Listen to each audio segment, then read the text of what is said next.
आज हम force oscillation को आगे कंटिन्यू करते हैं। तो लास्ट में हमने ये सीख लिया था कि बेसिकली जो हमारा ऑसिलेशन था उसमें हमने 3 वैरायटी सीखी थी। कौन कौन सी?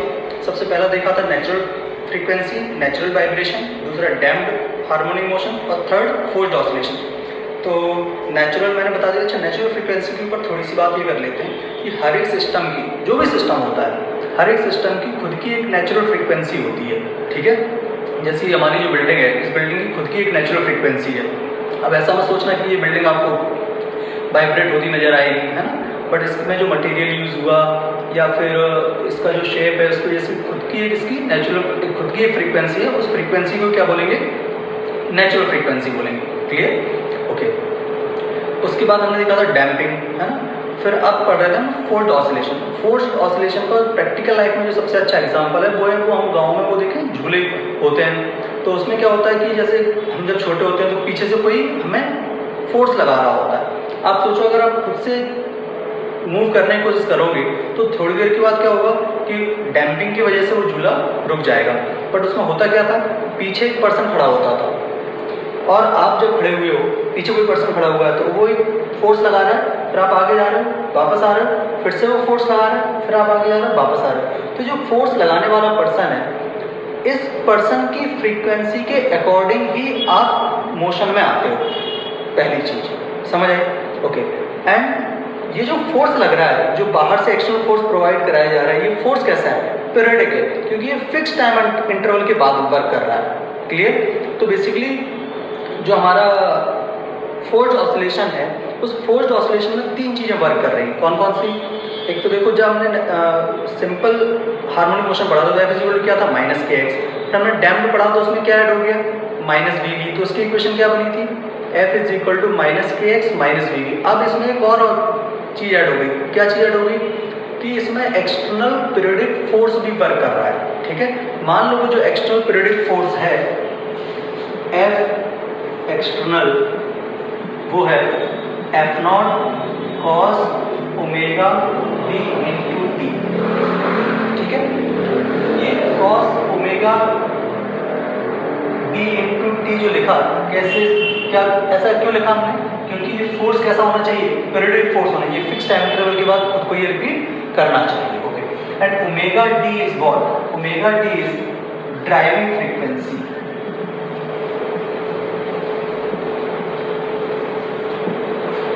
क्लियर?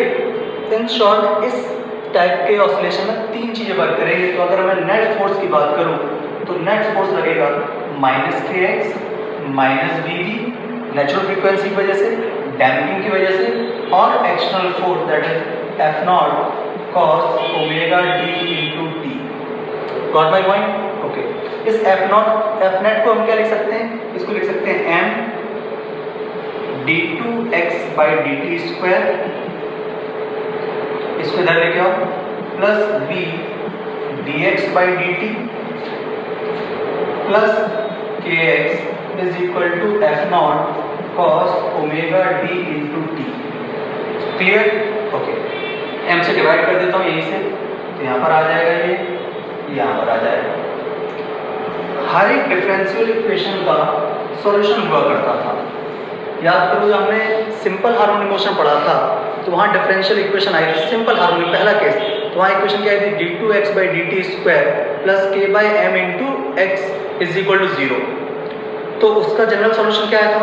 उसका जनरल सॉल्यूशन आया था x = a sin omega t + phi। इसी तरह से हमने डैम्पिंग के लिए भी लिखा था। अब हम देख रहे हैं कि अपना जो फोर्स्ड ऑसिलेशन है, फोर्स्ड ऑसिलेशन में किस तरह की इक्वेशन हम बनाएंगे। ठीक है, तो ये डिफरेंशियल इक्वेशन है जिसके सॉल्यूशंस हमें बताने हैं। ठीक, तो इस डिफरेंशियल इक्वेशन का जो जनरल सॉल्यूशन आएगा, उस डिफरेंशियल इक्वेशन का जनरल सॉल्यूशन जो हमारी d2x/dt² plus b/m × dx/dt plus k/m × x = F0 cos omega t। Clear? अब इसको जब हम सॉल्व करते हैं डिफरेंशियल इक्वेशन को, तो जो एम्पलीट्यूड आता है वो एम्पलीट्यूड आएगा a = f/√m omega - omega d² plus omega D into D का होल स्क्वायर, ठीक है, where omega is natural frequency and omega D is driving frequency. Got my point? Okay, अब इससे जुड़ा हुआ एक इंटरेस्टिंग पॉइंट हम समझते हैं।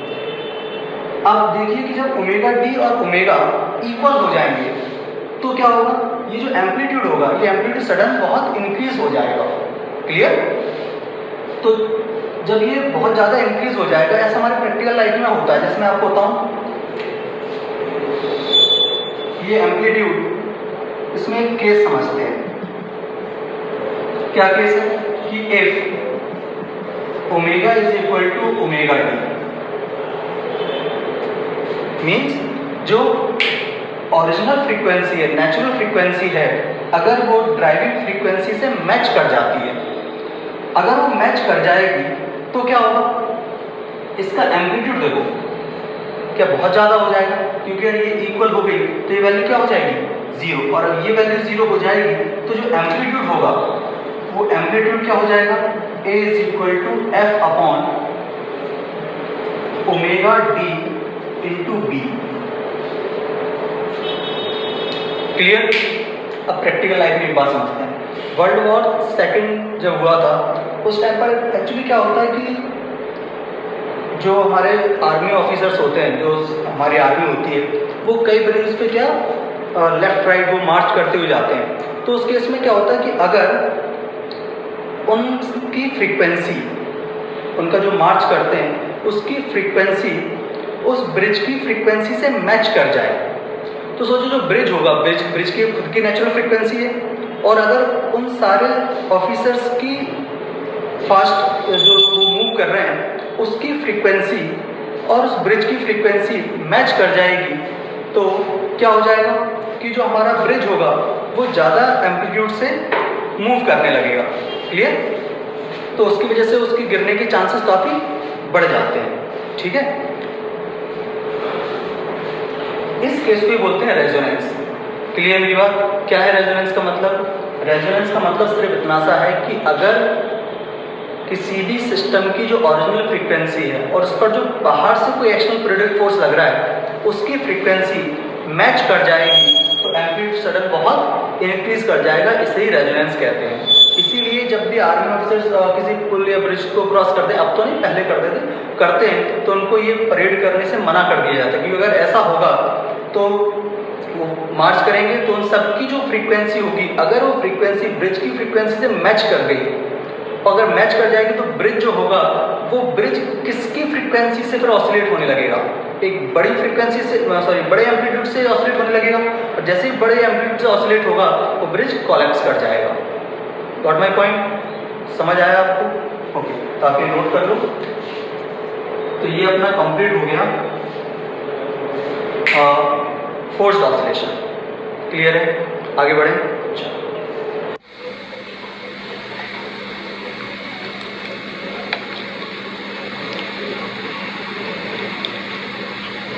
During construction, we see the steel girders, 8 feet tall, which were supposed to stiffen the bridge against bending.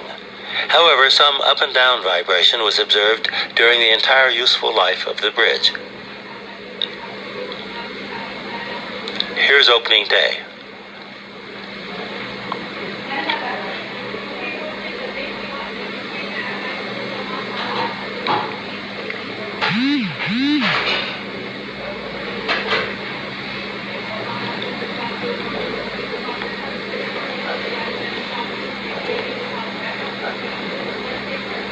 On November 7th, the bridge suddenly went into a twisting motion. The wind speed was a steady 42 miles per hour. This was enough to keep the bridge oscillating in one of its natural modes of vibration with a period of 5 seconds.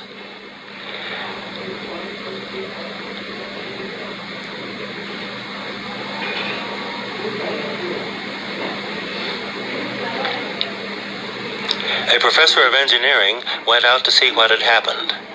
He's coming back, walking with some difficulty along the nodal line, which is the center stripe of the roadway.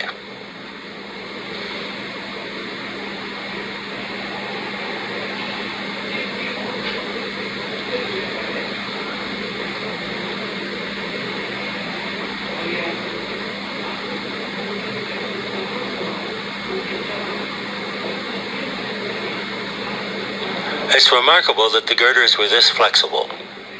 This is photographed at normal speed. However, a collapse was inevitable after a little more than an hour of this.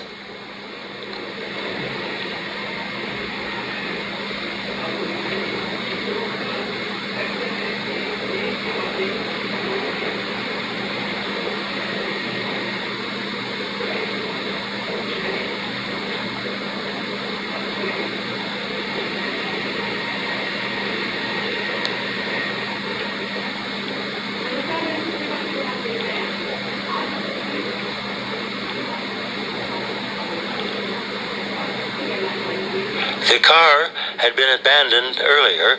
No one was injured in the whole affair. However, a small dog in the car was frightened and was afraid to come out, and he perished along with the bridge.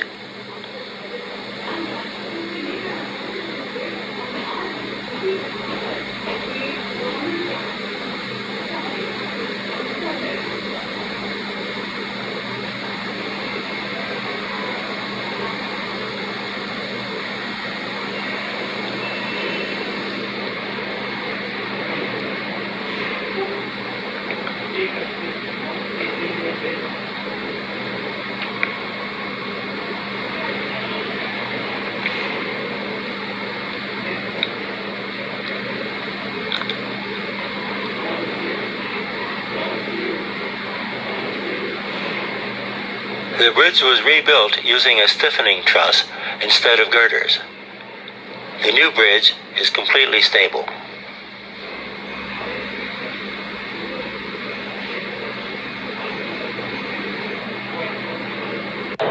Clear है? आगे बढ़े। एक छोटी सी short trick और मैं बताता हूँ SHM के केस में।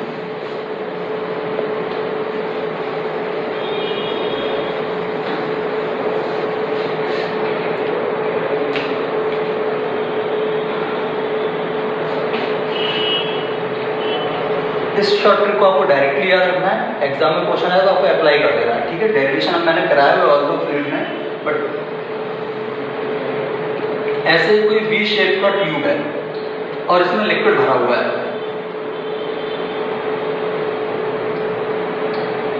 ऐसे ये एंगल अल्फा है और ये एंगल बीटा है। यहां से जो टेंजेंट ड्रॉ की और इसकी जो हाइट अपने गिवन है वो हाइट सपोज h गिवन है, हमने कहा कि लिक्विड को थोड़ा सा कंप्रेस किया और छोड़ दिया तो उससे लिक्विड क्या होगा, ऑसिलेट करेगा। और ऐसे सारे केस में आपसे अगर टाइम पीरियड पूछा जाए तो आप डायरेक्टली लगा सकते हैं t is equal to 2 pi under root of h upon g sine alpha into sine beta. Clear? सोचो अगर ये U शेप का होता, जब V शेप का है, अगर ये ट्यूब U शेप का होता तो अल्फा और बीटा के वैल्यू क्या हो जाएंगे, अल्फा और बीटा के वैल्यू हो जाएंगे 90 डिग्री, और अल्फा बीटा की वैल्यू अगर 90 डिग्री हो जाएंगे तो आंसर क्या हो जाएगा, t is equal to 2 pi under root h by g। Clear है? ओके, तो अब शॉर्ट ट्रिक को याद रखो, नीट के स्टूडेंट्स डायरेक्ट एग्जाम में भी आ सकता है ऐसा क्वेश्चन, ठीक है। ओके, ठीक है। अब इसके आगे हेडिंग नोट करो, फेजर डायग्राम है ना। फेजर डायग्राम ध्यान समझना, क्वेश्चन बहुत आते हैं इसके ऊपर। अब फेजर डायग्राम में आप समझो कि बेसिकली इक्वेशन, देखो नॉर्मल तरीके से इक्वेशन लिखना सिखाई दिया था आपको, लेकिन हमें अगर नॉर्मल मैथमेटिक्स अप्लाई किए बिना ही आंसर जल्दी से जल्दी लाने हैं तो हम फिर क्या यूज़ करते हैं, फेजर यूज़ करते हैं। क्लियर? तो देखो फेजर के कुछ इंपॉर्टेंट स्टेप्स हैं, तो हमें क्या याद रखना है।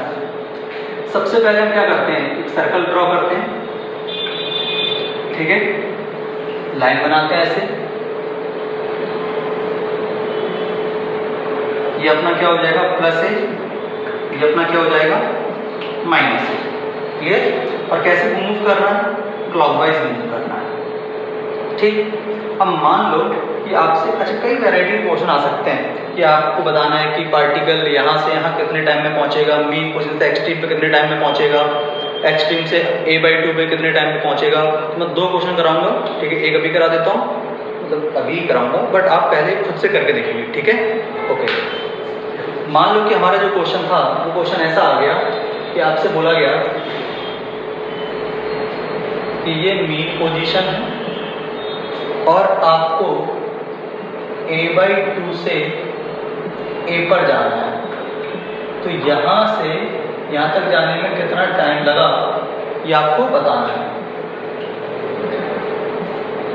ठीक, अब इसे नॉर्मल तरीके से करते थे तो हम क्या करते थे, सबसे पहले हम क्या लिखते थे, इसके SHM की इक्वेशन लिखते थे। तो SHM की जनरल इक्वेशन क्या लिखते थे, x = a sin ωt + 5। ठीक, तो सबसे पहला हमारा टारगेट क्या होता था, हमारा पहला टारगेट होता था इसका फाई पता करना। ठीक, phi is what, initial phase. तो जब हम इनिशियल फेज पता करते थे तो इनिशियल फेज पता करने के लिए हम यहाँ टी का वैल्यू क्या सब्स्टिट्यूट करते थे, 0। टी का वैल्यू 0 सब्स्टिट्यूट करते थे। फिर यहाँ पर क्या रखते थे, a/2। यहाँ पर a/2 रखेंगे, उसके बाद हम आगे इक्वेशन बना लेते थे। फिर हम देखते थे कि इसको यहाँ से यहाँ तक जाने में कितना टाइम लगेगा। ठीक, तो खैर अभी हम उसके मेथड मैंने नोट्स में अच्छे से कराया हुआ है, आप ध्यान से देख लेना। कोई डाउट हो तो मुझे बता देना, मैं अगली वीडियो में और क्लियर कर दूंगा उसको। बट अभी हम डिस्कशन कर रहे हैं फेजर, क्योंकि सारे बच्चों को ये फेजर से तो आंसर उससे जल्दी आता है, राइट।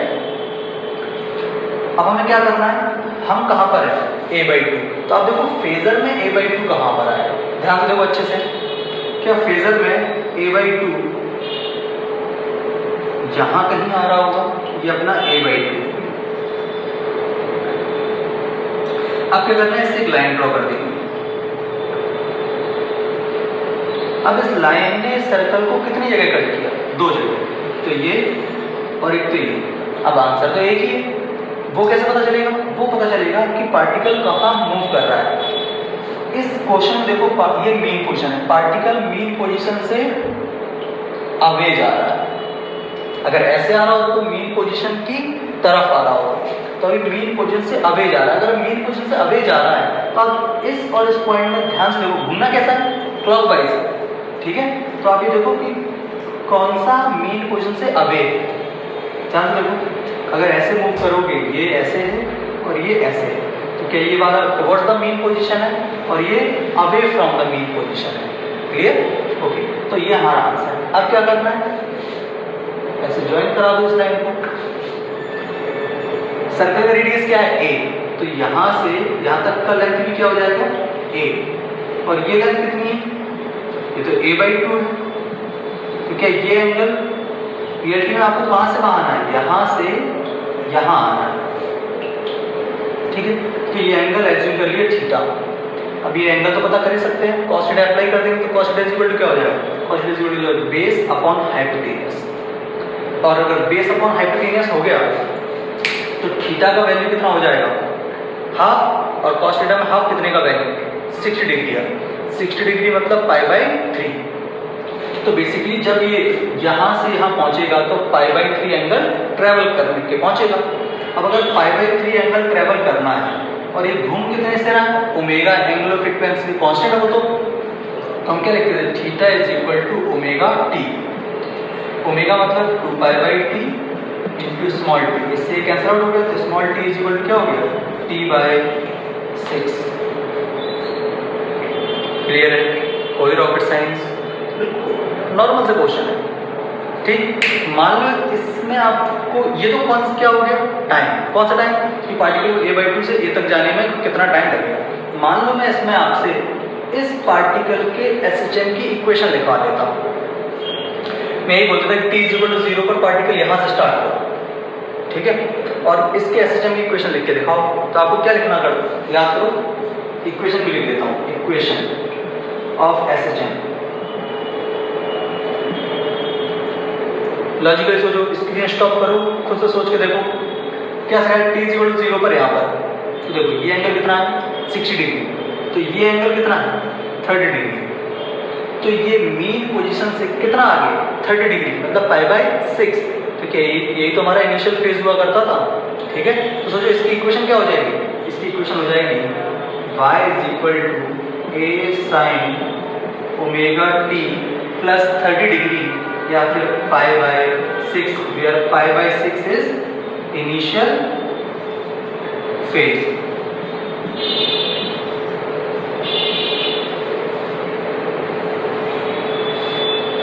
क्लियर है, कोई परेशानी इसमें, मुझे लगता है इसमें कोई भी परेशानी होगी फेजर में आपको।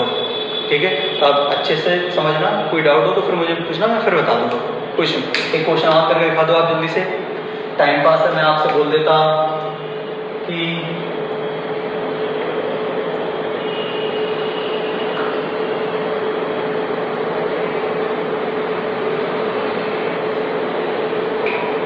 माइनस का √3a/2 से, स्क्रीन स्टॉप करके क्वेश्चन नोट कर लेना।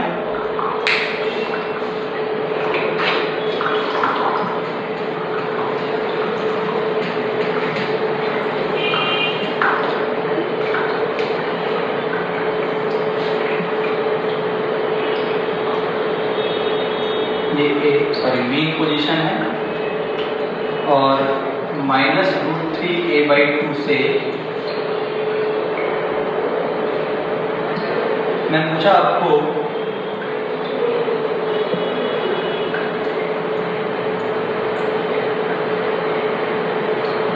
मीन पोजीशन तक जाने में कितना टाइम लगेगा। ठीक है, कहाँ से? -√3a/2 से मीन पोजीशन। अब कोई आंसर देंगे, पहले खुद से सॉल्व करेंगे, फिर आंसर चेक करेंगे। ठीक, चलो। तो सबसे पहले क्या देखना है? आओ सबसे पहले देखते हैं कि आप होगा -√3a/2।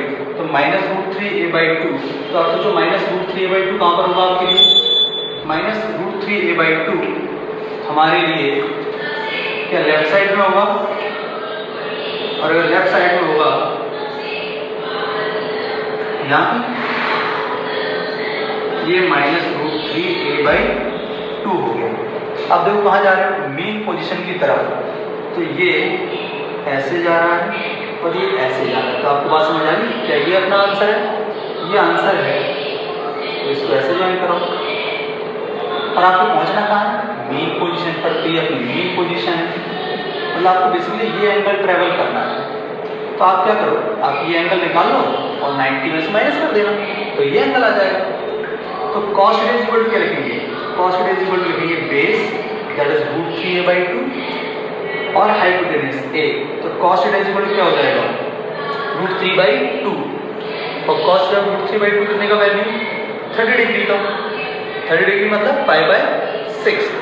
बेसिकली ये अगर 30 डिग्री है तो ये एंगल कितना है? 60 डिग्री। ठीक है, मतलब इन शॉर्ट वापस से वही आ गए 60 डिग्री, मतलब π/3 is equal to 2π/t into small t से कैंसिल आउट हो गया, तो t इज इक्वल टू क्या आ गया? t/6 answer. अभी मतलब नहीं ना, आंसर हमेशा t/6 ही आएगा, है ना? वो तो केस ऐसा लिया इसलिए आंसर ऐसे आ गया। क्लियर है? कुछ गड़बड़ नहीं की कैलकुलेटर हमने √3/2 ये था, cos θ is equal to base √3/2। √3/2 मतलब 30 डिग्री मतलब π/6, π/6। तो ये π/6, तो ये π/3। तो θ is equal to ω। Perfect, clear है? ठीक है, तो ऐसे जब से जुड़ा और भी कोई डाउट हो मुझे व्हाट्सएप करो, तो मैं उसे और अगली वीडियो में और कवर कर दूंगा। ठीक है, okay, bye bye, take care.